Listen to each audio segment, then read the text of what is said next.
ზოგს ჰგონია, რომ ნამდვილი პატრიოტიზმი ეწინააღმდეგება კოსმოპოლიტიზმს, მაგრამ ეს შეცდომაა. ყოველი ნამდვილი პატრიოტი კოსმოპოლიტია ისე, როგორც ყოველი გონიერი კოსმოპოლიტი პატრიოტია. როგორ? ასე.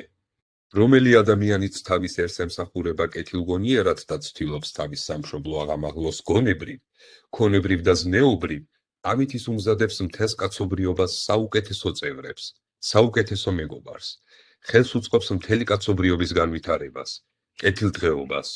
თუ მთელის ერის განვითარებისათვის საჭიროა კერძო ადამიანთა აღზრდა, აგრეთვე ცალკე ერების აღზრდაა საჭირო, რათა კაცობრიობა წარმოადგენდეს განვითარებულ ჯგუფსა.